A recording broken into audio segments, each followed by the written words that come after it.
A próxima conversa é sobre design para pessoas reais. Quem aqui já trabalhou ou conferiu alguma solução que você sabe que não é lá muito acessível? Quem são as pessoas reais? Quem que a gente considera todos? Quem cabe no seu todos? E é sobre essa conversa que eu quero chamar mulheres incríveis para conversar aqui. Deixa eu só ver. Vamos lá. Janaína Bernardino. Especialista em design inclusivo no Boticário. A Lívia Gabos, Product Owner de acessibilidade na HandTalk. E a Beatriz Longs, que é UX Designer Senior na ThoughtWorks.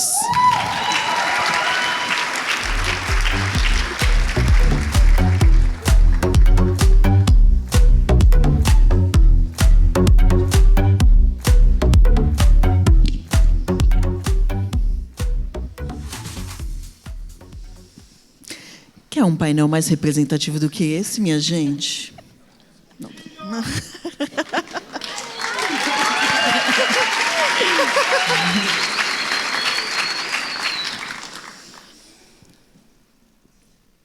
Então vamos lá. Para começar essa conversa aqui, acho legal a gente conversar sobre projetar experiências. E aí eu já quero conversar, pedir para a Bia contribuir. A Bia, antes da gente começar essa conversa, a gente falou bastante sobre o que significaria projetar experiências e todas elas trouxeram pontos super relevantes. Mas a Bia trouxe uma importância de refletir sobre o real significado do design.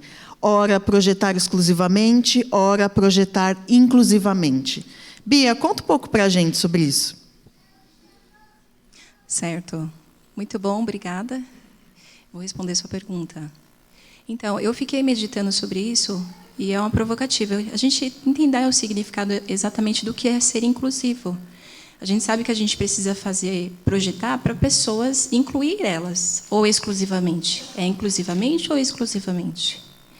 Inclusivamente, na questão da experiência, a gente sabe que todas as pessoas não é isso. Na hora de fazer suas reuniões e seus produtos, a gente percebe e observa o quê? Qual o significado da palavra que a gente coloca todas?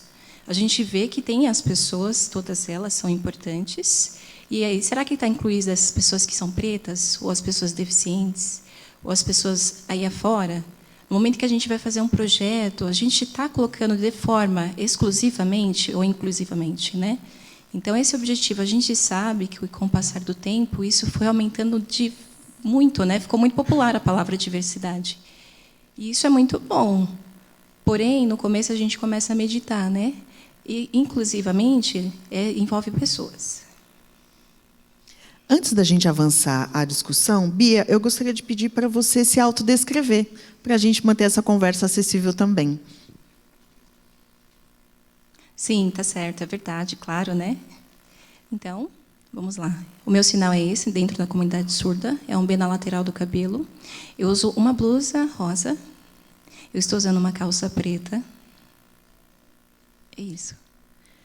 Jana, ainda sobre projetar para pessoas reais. Você falou, na nossa conversa, né, você falou bastante sobre a ausência de personas que considerem os marcadores de deficiência. Além de se conectar com esse público que é pesquisado para soluções, que de alguma forma eles não aparecem.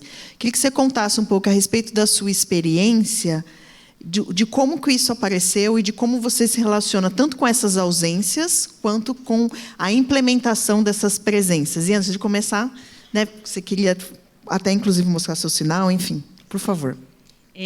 Me audiodescrevendo, eu sou uma mulher branca, cabelos castanhos até os ombros, olhos também. Estou com uma blusa com jaqueta jeans, uma blusa cheia de micos leões dourados, calça preta. E meu sinal em libras é passando a mão na franja e apontando para uma pintinha que eu tenho embaixo da boca. E respondendo essa pergunta, né?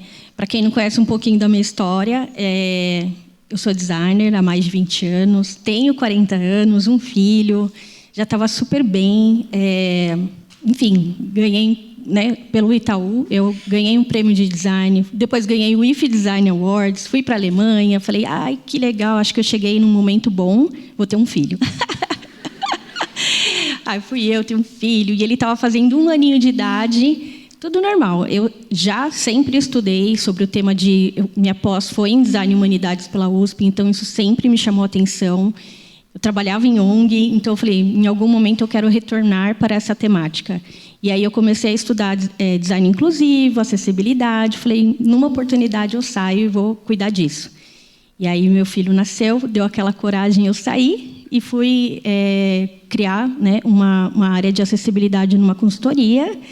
E aí estou lá, plena, bonita, já, né, entrevistando e já construindo o time. Tinha trazido uma designer linda, maravilhosa, a Joy, que está aqui.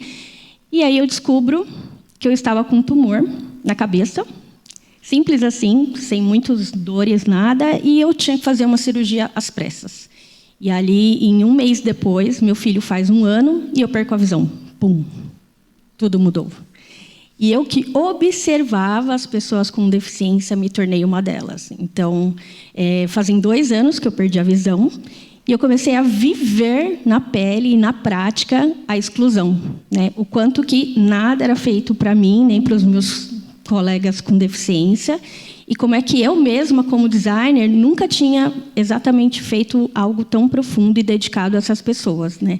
E aí eu fui olhando para os meus próprios projetos. Eu não tinha pessoas com deficiência, eu não perguntava o nome delas no cadastro, né? Hoje, o que a gente mais tem é a subnotificação desse recorte social. Onde elas estão? Elas consomem? E nenhum cadastro que eu faço hoje pergunta se eu sou uma pessoa com deficiência e qual ela é. E que ajuda eu precisaria para aquele serviço. Então, a gente não existe. Estatisticamente, para o negócio, para a área de produtos, a gente não existe. Então, como é que eu posso reivindicar para uma marca que o Uber não sabe que eu tenho deficiência, que ele tem que me pegar, né? Sair do carro e me pegar, que o iFood que eu não consigo comprar, que a experiência, né, de uma loja não consigo usar. Então, aí eu fui vendo que é tão distante do design universal que a gente estuda na faculdade, que né, aquela aula linda de projetar para todo mundo, mas que na prática não acontecia. Então, foi na prática que eu percebi que a gente sim tem que colocar isso no dia a dia, na disciplina e em tudo que a gente faz. E sobre essa relação de persona que você trouxe dessa reflexão, você já fez algum trabalho sobre isso? Você já trouxe essa reflexão para algum time que você atue? Sim, foi até... trabalhei na DASA. Era um dos nossos desafios, era, de fato, construir personas acessíveis, não só para design, para a empresa. Porque, quando a gente olha para a jornada da pessoa com deficiência, ela pode ser um colaborador, pode ser um cliente, pode ser um médico, por que não, né? Pode ser um enfermeiro, então é todo mundo. E quando você cria lá a sua persona, a gente às vezes pensa em tudo, né? A mãe solteira, o menino empreendedor, mas eles podem continuar sendo essas pessoas com deficiência. Então é o menino empreendedor cadeirante, é a mulher mãe solteira que não enxerga. Por que não? Né? São pessoas. A gente tem um dado que 1/4 da população tem algum tipo de deficiência. Então, a gente consome, a gente trabalha, queremos trabalhar mais, queremos mais oportunidades de trabalho, mas somos parte de quem compra e consome esses produtos e serviços.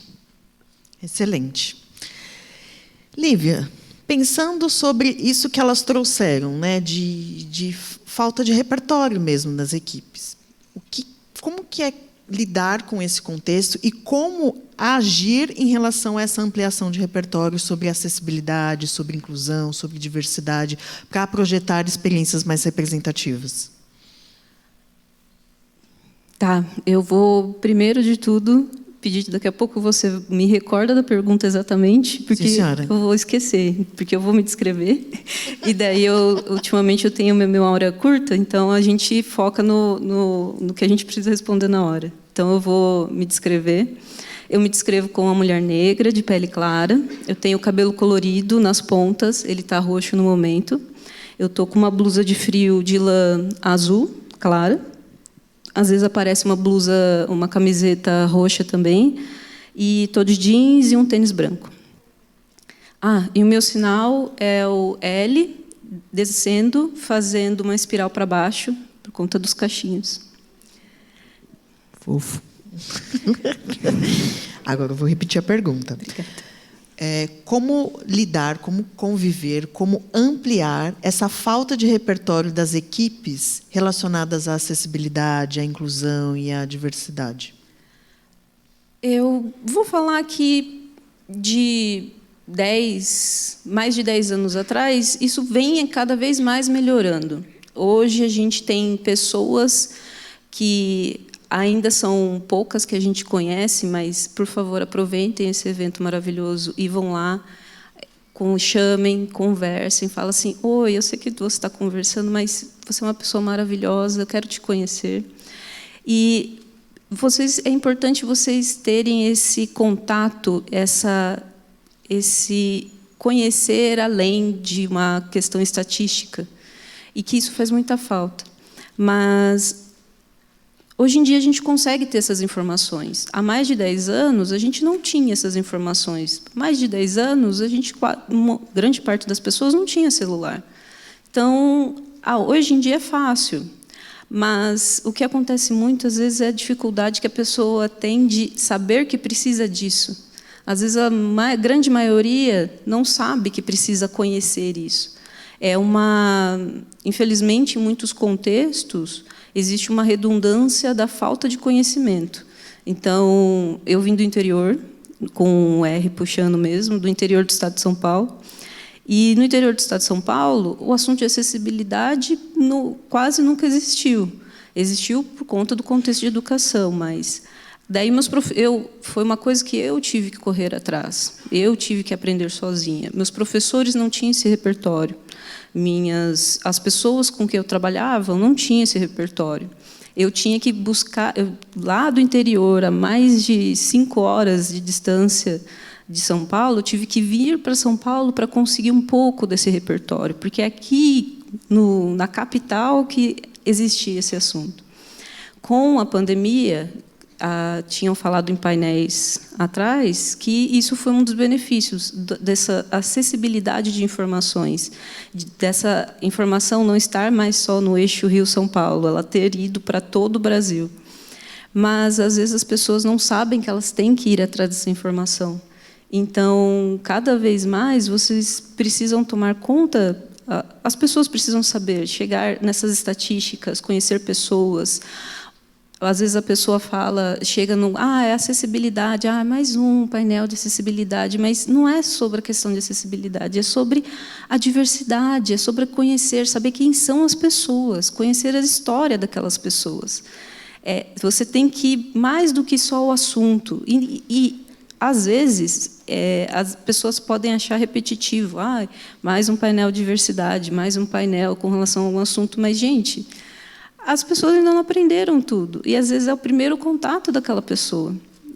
Muitos anos atrás, eu pensava, nossa, será que as pessoas cansaram de me ouvir falando de acessibilidade? Eu falo assim, nossa, ainda tem gente que não sabe do assunto. Então, acho que ainda tem chão ainda que eu posso falar. Então, é isso. Sempre vão ter pessoas novas entrando, sempre é um assunto novo para alguém.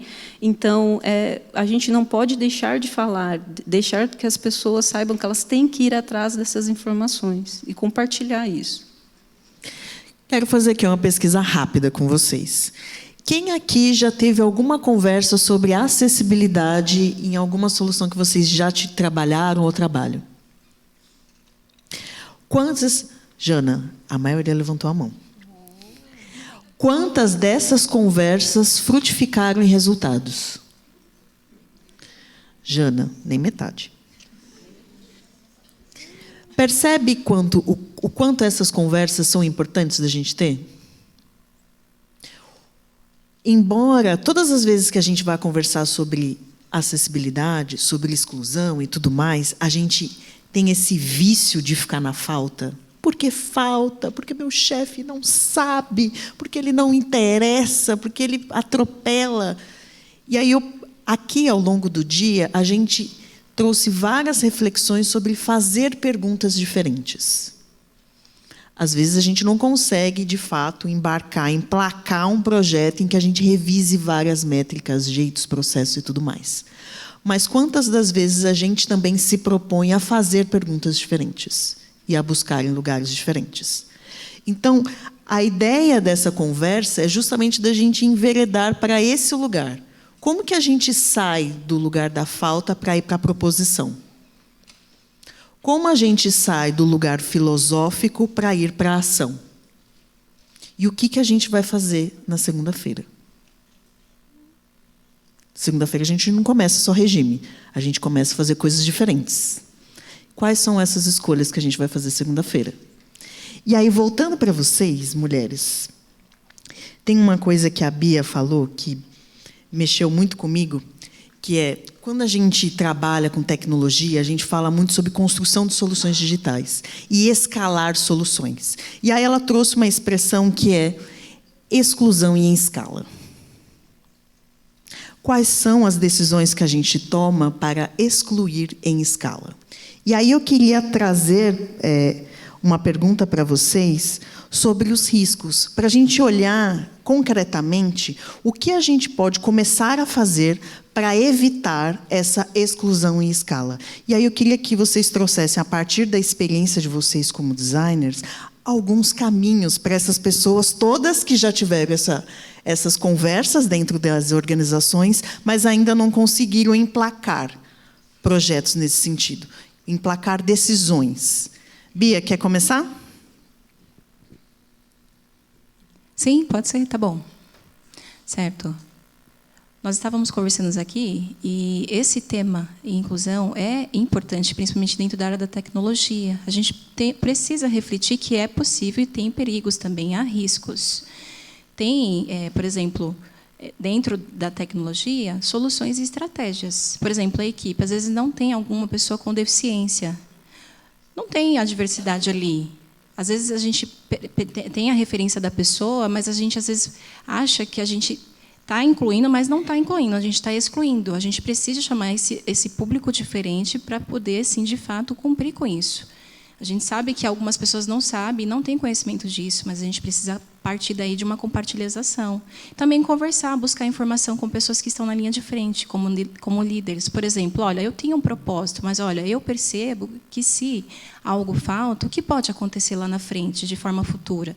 Precisa mostrar e provar isso também, que há riscos. Também a gente sabe, por exemplo, que hoje as pessoas falam muito sobre processo de evolução. A gente sabe que no Brasil isso é muito pouco, né? Há um começo, mas a gente sabe que é legal, está começando. Ainda a maioria das pessoas ficam preocupando e pensando sobre como elas podem fazer isso. A gente sabe que é uma tentativa, um esforço contínuo, onde na linha de frente, assim como a Aline falou agora, é uma tentativa de mostrar isso de forma diferente. É um propósito evolutivo e construtivo. Jana, quer falar? Sim. Como o tio Ben diria, grandes responsabilidades, né? Vem aí. Então, quem está aqui, que é do time de Design System, dá um gritinho aí, porque eu não vou ver levantar a mão. O poder está com vocês. Tem que nascer acessível, minha gente.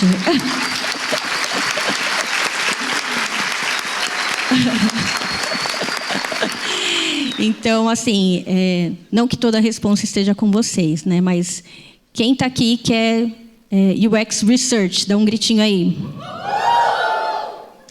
Tem que recrutar pessoas com deficiência para teste. Certo? Combinado?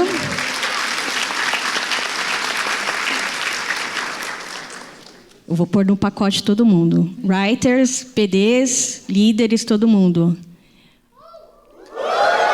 Aê! Projetem para pessoas reais, baseadas na pesquisa que o Research vai trazer e no Design System, que já está pronto e, às vezes, a galera também não está usando. Aê! Estou ajudando a galera do Design System.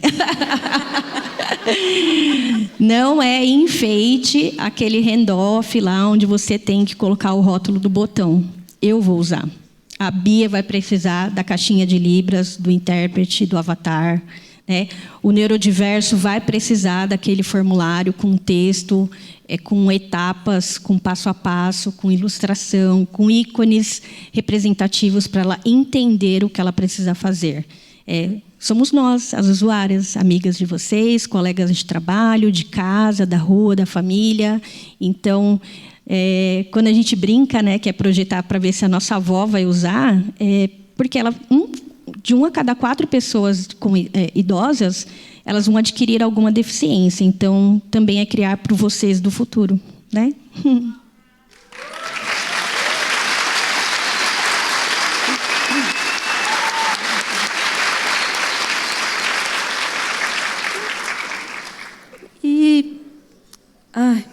Eu nem sei o que eu vou falar, porque, gente, elas falaram tudo. Mas eu vou falar uma coisa assim, com base na minha experiência, que é o quanto fez diferença na minha trajetória, na minha carreira, o conhecer e trabalhar com pessoas com deficiência. Eu vivi uns 7 anos, mais ou menos, trabalhando com acessibilidade de maneira teórica, de conhecer a teoria, saber todas as regras, de entender tudo que as pessoas precisavam, de conhecer a distância a algumas deficiências e saber assim, não, então, por conta disso, precisa disso, e saber todas as regrinhas.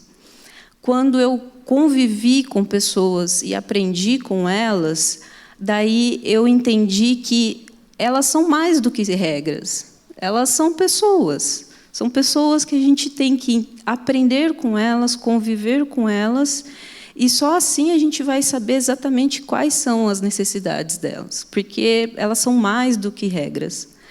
Então, quando eu aprendi, convivi com essas pessoas, foi quando eu pude realmente compartilhar um conhecimento e falar, explicar o porquê que é importante você testar com essa pessoa, porque são características que afetam a sua pesquisa.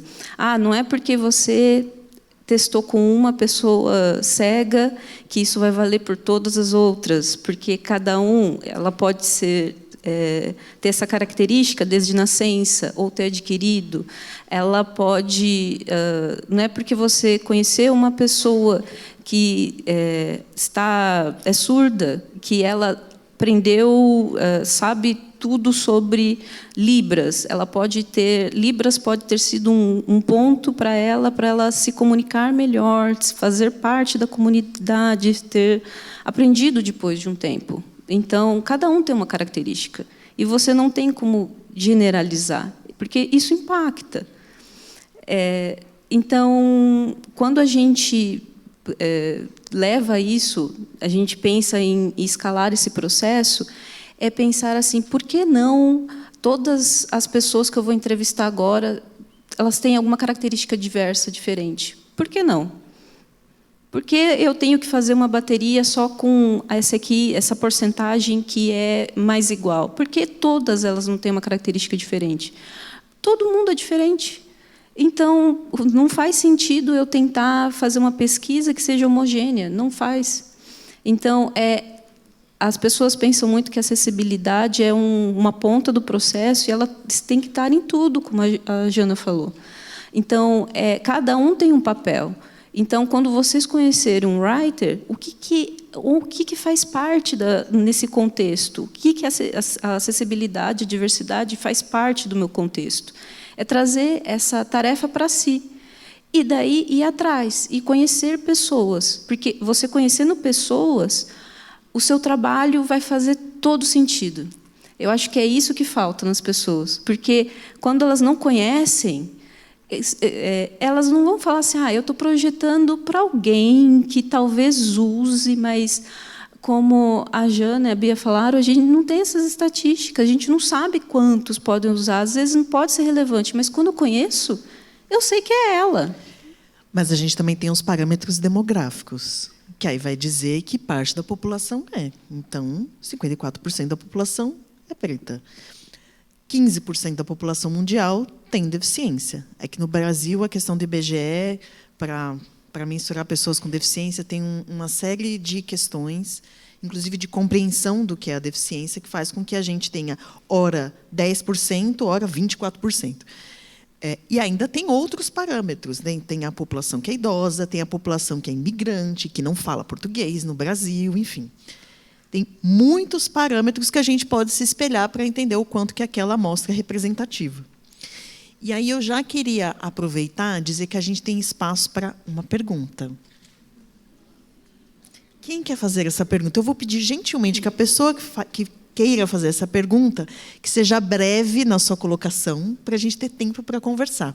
E a outra coisa que é importante de contar para vocês, quando a gente fala sobre processos de inclusão, é o espaço que se modifica para acolher as particularidades das pessoas. Então, quando a gente fala sobre o processo inclusivo, processo é processual, não existe linha de chegada. Então, se hoje a gente está falando de acesso, direito ao consumidor, em outro momento a gente vai falar sobre protagonismo dessas pessoas terem seus próprios negócios. A compreensão do que é inclusão, ela vai mudando de acordo com o movimento social, com a forma como a gente interage como sociedade. Alguns lugares vão refletir sobre acesso, estar a primeira vez essas pessoas lá, outras já vão discutir, como a própria Malu trouxe, que maravilhosa está aqui, falar sobre liderança. Então, a reivindicação ela é um reflexo da maturidade daquele grupo naquele espaço. Certo? Malu, querida, por favor, faça a sua pergunta. Certo. Vamos lá. Boa tarde a todos vocês. Que bom eu vim aqui, né? De novo, ontem eu já estive aqui, mas hoje novamente, né? Então, eu sou uma mulher branca, me autodescrevendo, cabelo preto, eu uso óculos, arredondado em formato de ouro, né? Na cor ouro. Também estou usando uma roupa hoje, um macacão verde, né? Também de zíper, também verde claro, na verdade a cor, e eu uso um tênis branco, é isso. E agora eu estou sentada aqui. Mas primeiro, eu preciso falar, sinceramente, que saudade que eu estava de todas vocês, de forma presencial, de verdade, conhecer cada uma de vocês, a Bia, a gente olha a primeira, assim, sabe, como referência muito forte dentro da área de design, a gente acompanha você é muito, assim, referência para todos nós, é referência para vocês, gente, é de verdade, é importante a gente falar sobre isso, né? A gente vê as pessoas surdas dentro da área de trabalho, atuando, isso motiva muito a gente, inspira bastante. Então, eu quero de verdade, assim, eu estou admirada com isso que está acontecendo aqui, que legal. E é muito bom encontrar você. A gente, olha, é muito amiga, então, nossa, meu Deus, que legal. A gente também trabalha junto. A Jana, trabalhei com a Jana também junto. Já atuei junto com ela. Fico muito feliz de estar aqui presencialmente com você, Jana. Estou por aqui também, dentro da área de projeto. Nós também virtualmente nos conhecemos, agora aqui presencialmente estamos juntos. Então, realmente, a Aline nem tem o que falar. Poxa vida, admiro você, assim, algo referencial seu. Muito legal, muitos anos já, né, Aline? Então, eu estou muito feliz com isso. Realmente me dá orgulho de ver todas vocês aqui, cada uma de vocês. É uma pergunta que se aplica a cada uma, né? E eu preciso realmente expor isso. A gente estava refletindo sobre o tema, sobre a área de designer, né? Que é para pessoas reais, certo? De acordo com essa temática que começamos. Eu trabalho, né, na área focada de acessibilidade. É isso que eu atuo. Mas eu tenho percebido que dentro da área de designer também tem acessibilidade e tem muito referencial, modelo, sabe? As pessoas parecem que nos Estados Unidos, por exemplo, né, existem referências lá fora, onde as pessoas buscam informação, realmente é importante, sim, lógico, mas falta aqui no Brasil. Aqui no Brasil, o referencial, eu acho que falta muito, né? Por quais motivos? A gente sabe que o público lá nos Estados Unidos, aqui no Brasil, tem uma diferença muito gigante. A gente sabe que tem as informações parecidas, mas, assim, de forma real, realmente é distinto, Brasil e Estados Unidos. Mas eu fiquei pensando, de acordo com essa temática da acessibilidade, a gente vê que falta em relação a produtos, projetos dentro do Brasil, o histórico, né, se a gente for parar para pensar. Também, por exemplo, a história das pessoas deficientes. Eu, aqui no Brasil, a gente sabe que tem, lógico, óbvio que tem. Mas, por exemplo, nos Estados Unidos, parece que a gente tem tendência a copiar, sabe, as coisas. Então, lá nos Estados Unidos tem a edição, o modelo, e aí parece que é muito forte isso lá, e é exigente, tem regra dentro de aplicativos, dentro das mídias, né? Acessibilidade, se falta, é processada, é colocado dentro de um direito, mas no Brasil, gente, que dificuldade que isso se existe, mesmo buscando os direitos. Então, aqui no Brasil também, por exemplo, em sites, nas mídias, na web, a acessibilidade a gente vê que é faltante. A gente tem notado, por exemplo, que lá o Brasil parece que é uma cópia, sabe? É uma cópia. A gente vê que falta assim respeito pelas leis diante do Brasil. E a gente fica pensando, poxa, parece que os produtos, os referenciais de lá é diferente daqui. E aí eu queria saber a opinião de vocês em relação a isso. Como que a gente pode conseguir mudar isso? A gente sabe que é importante as leis respeitar e obedecer. A gente entende de forma muito clara. A inclusão, isso já foi falado aqui, é importante. A gente também respeitar a lei diante daquilo que a gente vê que se pede. Mas as pessoas são diferentes. Como que a gente pode impactar a sociedade dentro do Brasil? Eu queria saber a opinião de vocês em relação a isso, diante dessa temática das leis, da acessibilidade, né? De tudo isso que a gente expôs aqui. Ok, quem vai falar primeiro? Pode ser, Bia. Ok. Ótimo ponto. Muito importante isso que você levantou. Porque, às vezes, a gente sabe que o design referencial, a gente tem um país lá fora, né? Mas aqui no Brasil, né? Existe um histórico, né? Existe todo um referencial cultura, né? Eu também, é uma pena. A gente sabe que existe a lei. Ai, poxa, acessibilidade. Ai, eu preciso fazer acessibilidade porque é lei. Não, mas vamos trocar essa chavinha? Vem cá, deixa eu falar para você como que é de forma inclusiva. O que você perguntou, Malu, traz uma referência da palavra da inclusão. É a pessoa ser participativa. É uma palavra, por exemplo, que nos dá a imaginar como a gente pode colocar ela aqui no nosso meio. E também a inclusão envolve todas as pessoas. Não é colocar ela fora exclusivamente da sociedade. É importante a gente refletir sobre isso. Posso eu? Pode, Jana. Bom, primeiro, eu acho que a gente volta para o princípio, né, que é educação. Eu queria até chamar o Edu aqui. Vem cá, Edu. Eu acho que você vai completar uma resposta aqui comigo. Edu, você está aí? Eu vou avisar que eu vou sair, é isso? Eu posso sair para o Edu ficar aqui? Gente, eu acho que começa pela educação. E a gente está aqui representando na primeira pessoa, mas a gente tem famílias, pessoas que têm seus filhotes com deficiência. O Edu é um paizão de autista, né? E o que precisa para a gente ver a sociedade lá na frente inclusiva? Do começo da escola, né? A gente foi criado numa cultura onde, quando a gente via uma pessoa com deficiência, a mãe falava: shh, não olha, não fica perguntando, não fica olhando, não. E a gente quer ser olhado, quer ser visto, quer falar. Né, Edu? Fala aí.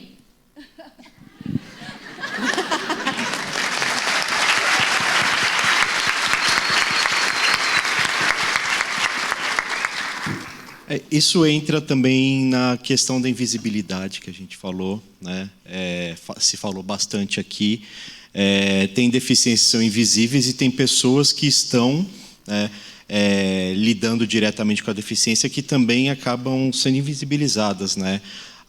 Acho que ser pai de uma criança com deficiência não traz os mesmos desafios ou perspectivas de vocês, mas trazem desafios de iguais proporções, né? E principalmente no... sim. Deixa eu sentar aqui, né? Tá bom. Sinta-se como se o evento fosse seu. Claro. E eu acho que os desafios que a gente passa como pais e mães de crianças com deficiência têm proporções parecidas, são desafios parecidos, mas com a diferença de que,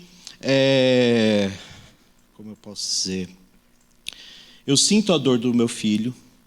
E quem é pai ou mãe sabe que se o seu filho está com uma dor, você sente isso triplicado, quadruplicado. E uma coisa é você, outra coisa é a sua criança que muitas vezes é indefesa, que muitas vezes não tem voz, que muitas vezes não pode interagir, se defender. Então, eu acho que eu tive uma discussão muito boa com uma amiga minha uma vez sobre escolas especiais, né? E ela falava para mim assim: uma escola especial não é melhor para o seu filho? Não vai atender melhor a necessidade dele? E era uma discussão sobre as crianças estarem em escolas regulares, né? E eu falei para ela que o meu filho estar numa escola regular não é sobre o aprendizado dele, mas sobre o aprendizado da sociedade que vai lidar com ele, né? Sobre as outras crianças enxergarem o que normalmente é invisibilizado quando a gente cria essa segregação, né? Então, a importância de a gente incluir, a importância de ocupar os espaços e não se fazer invisível, né? Acho que é muito sobre isso.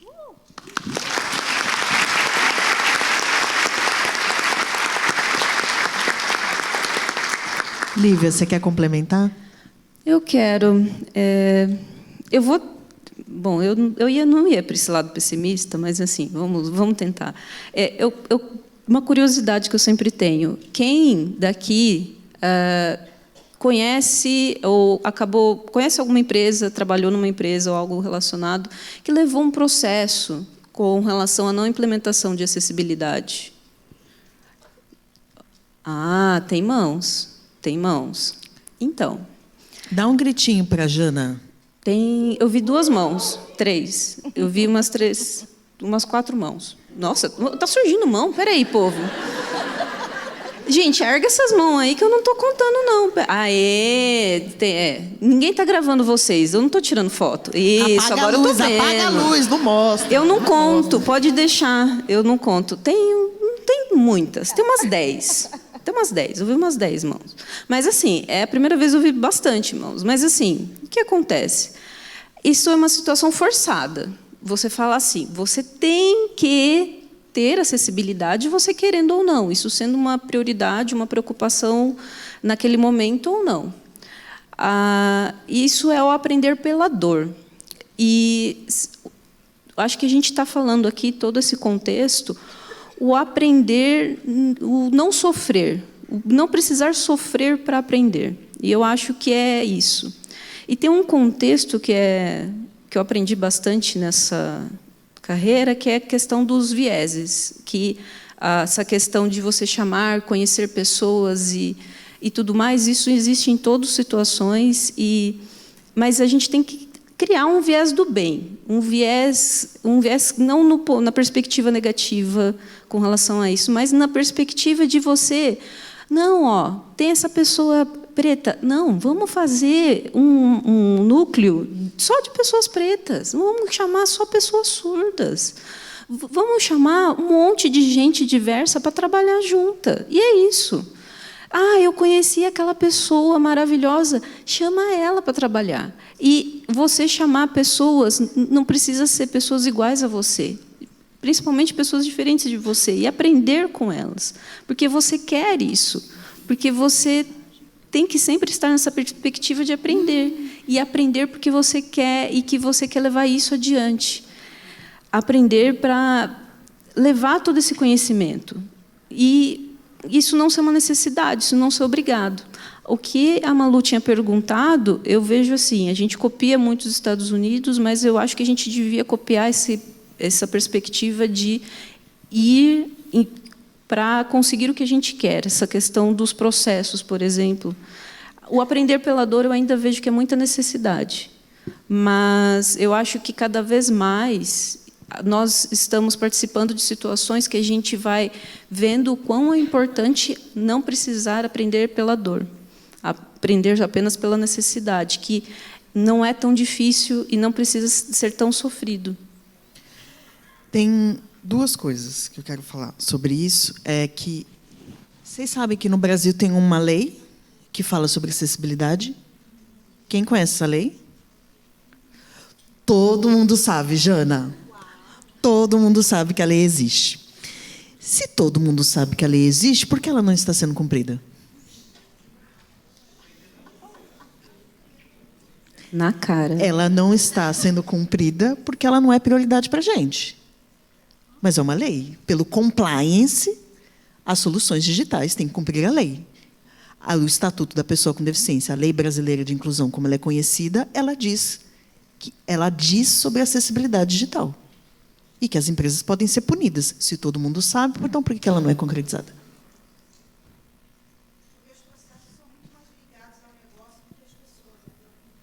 Pois bem, e aí, nesse caso, precisa de judicialização, como tudo no Brasil.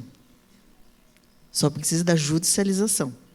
E por que eu estou fazendo essa pergunta para vocês? Não vai existir uma segunda ensolarada que vai dar vontade de fazer. Intencionalidade, ações sistemáticas. É assim que a gente consegue mudar.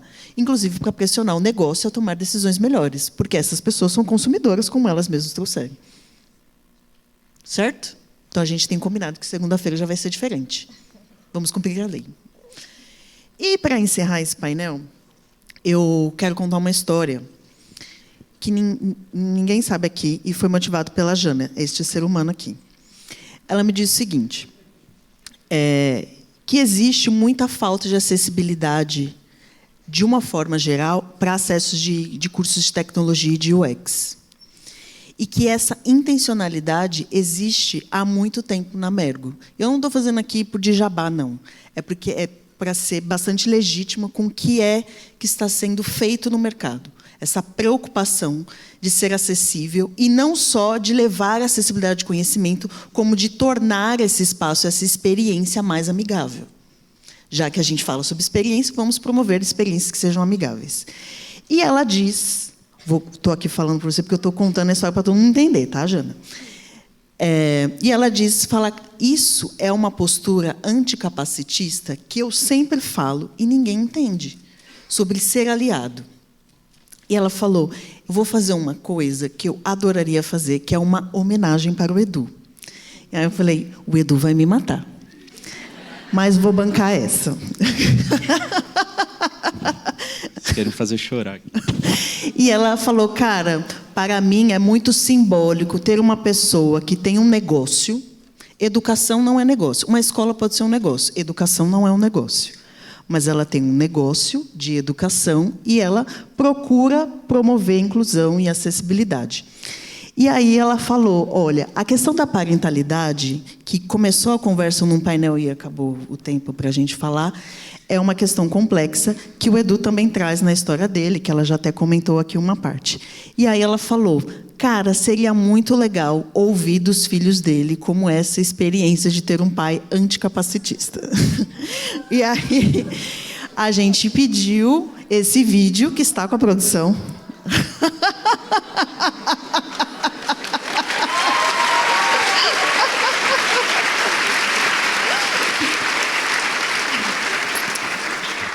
Gente, a Mergo foi a primeira escola de design a oferecer Libras no curso.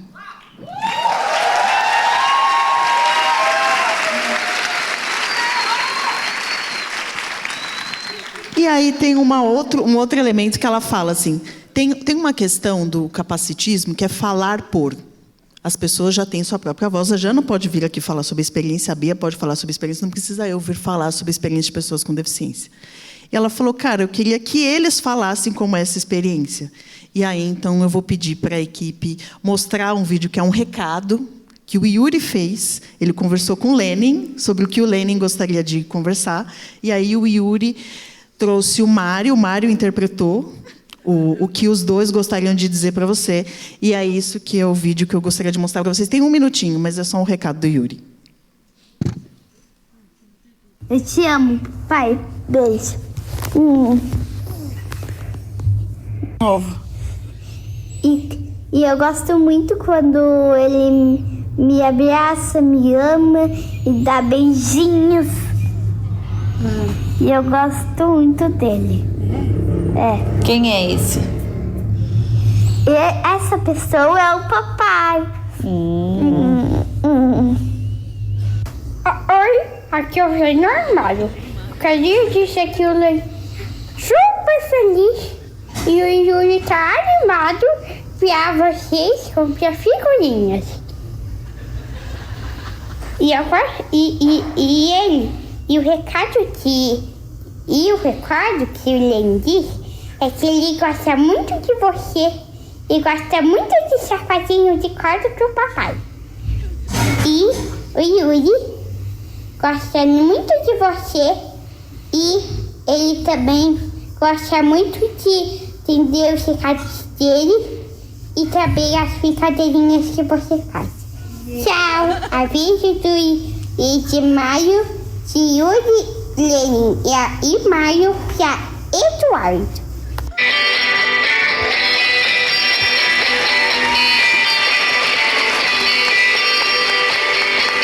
Sacanagem, né, Edu? Eu sei.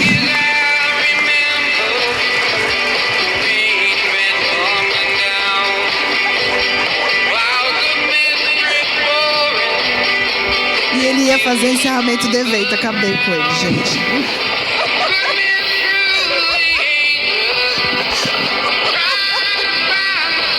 Não sei o que falar. Foi só uma surpresa, gente. Desculpa. Oh, Joyce, claro. Joyce tá vindo. Peraí, Joyce, deixa eu te dar o microfone. Eu tenho que agradecer muito esse cara. Muito. Todo mundo chega aqui falando, admirando o fato de eu ser uma Googler, de estar onde eu estou, de ter a representatividade que eu tenho. Mas eu reconheço que eu tive uma rede de apoio foda para conseguir chegar onde eu cheguei. E ele foi um desses caras, sabe? Gratidão imensa, meu. Imensa por você ter feito parte disso. Por ter me dado essa oportunidade de dar uma bolsa e de conseguir voar. Valeu mesmo.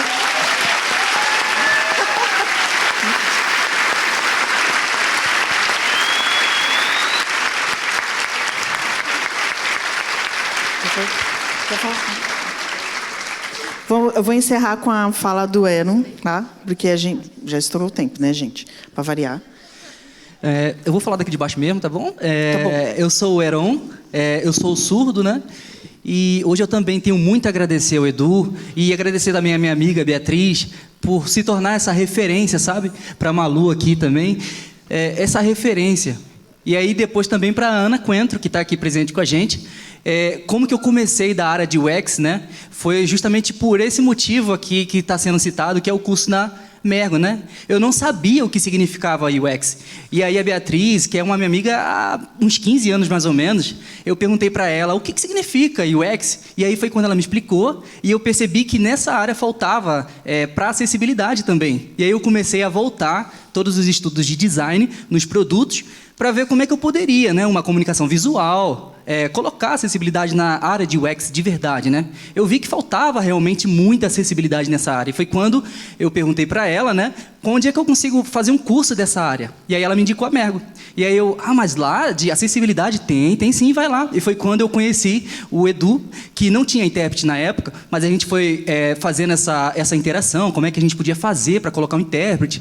Aí, calma, é tranquilo, vem cá. E aí eu comecei a ajudar. Acabou. Parabéns, Edu. Parabéns.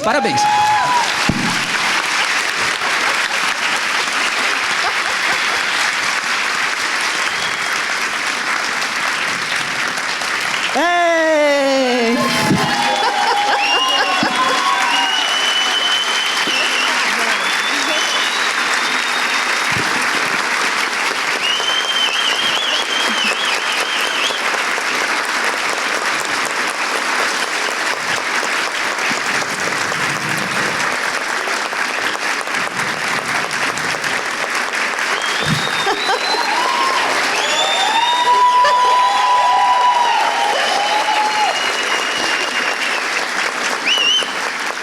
Então, eu já quero encerrar primeiro pela colaboração de vocês, pelas contribuições de vocês enquanto o Edu se recompõe. Quero agradecer as mulheres também todas derretidas aqui, gente. Quero agradecer a contribuição de vocês, Bia, Jana, Liv. Obrigado pela conversa. Eu espero que essas conversas todas também tenham servido de convites para vocês projetarem experiências. E, por favor, adicione, se conectem com essas mulheres para a gente amadurecer essa discussão sobre acessibilidade. Para que a gente possa ter conversas que não sejam sobre a página 1. que a gente possa conversar sobre a página 10. Para a gente, mesmo que inevitavelmente a gente sempre precisa embarcar novas pessoas nessa discussão, que a gente também consiga avançar nos modelos que a gente tem de solução, de modelos de gestão, de modelos de liderança, de processos e de acolhimento das pessoas. Tá bom? Vou passar agora a palavra para o Edu, dá? Obrigada, mulheres. Quero deixar vocês à vontade. E agora é contigo, dono da festa. Eita porra.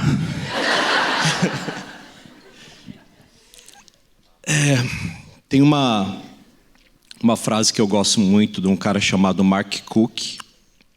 Tem essa frase no livro Lean Startup, né, Startup Enxuta, que ele fala que o segredo não é entregar funcionalidades, mas aprender a solucionar o problema dos clientes, né? E quando a gente fala que a área de UX é uma área para solucionar problemas, a gente não está falando dos nossos problemas, né? Daniel sempre fala, o design não é para o designer, né? É para uma outra pessoa. E quando a gente fala de resolver o problema das pessoas, a gente não faz isso sem essas pessoas, né? A gente fala muito de empatia, falamos muitas vezes aqui hoje, e empatia não necessariamente vai ser o ato de você se colocar literalmente no lugar da outra pessoa, mas é muito sobre criar conexão com as pessoas. É muito sobre conversar com as pessoas. O quanto de problemas de acessibilidade a gente não resolveria nos produtos que vocês trabalham, que nós trabalhamos, simplesmente conversando com essas pessoas, né? Então não é sobre entregar funcionalidades, é sobre resolver o problema das pessoas. Na abertura do evento ontem eu falei que pela pandemia ninguém saiu ileso. E eu espero que desse evento ninguém saia ileso também, né? O que a gente fez hoje aqui foi distribuir sementes, né? A gente sabe, a gente falou muito sobre isso, o Samile falou isso muito, né? Sobre as pessoas que a gente não vê. E poder participar de um evento, principalmente presencialmente, remotamente mesmo, é um privilégio que nem todo mundo tem hoje, né? E quando a gente pega uma semente, a gente semeia ela e a gente faz dar frutos, né? Então, o que eu espero de verdade hoje é que todos vocês se transformem em agentes de transformação, né? Que vocês peguem essas sementes e que vocês levem e que vocês semeiem, que vocês frutifiquem por onde vocês passarem. Essa é a responsabilidade, né, que se falou, de que com grandes poderes vem grandes responsabilidades, né? Essa é a responsabilidade de vocês hoje, né? A gente fala muito aqui sobre inteligência coletiva, sobre, né, a verdadeira inteligência, ela aflorar, ela crescer a partir da interação, da troca de experiências, da colaboração. A gente tem isso como pilares, né, do design: a empatia, a colaboração, a experimentação. Então, o nosso objetivo principal aqui é esse, que vocês levem essas sementes e que vocês frutifiquem elas por aí, tá? Agradeço imensamente a presença de vocês aqui e toda essa construção. Eu acho que a gente estava precisando se ver e se abraçar e conversar. E eu já chorei litros aqui, não só agora, mas o evento inteiro. Mas eu espero que essa sementinha fique com vocês, que vocês levem ela adiante. Esse que é o mais importante. Obrigado, pessoal. Obrigado.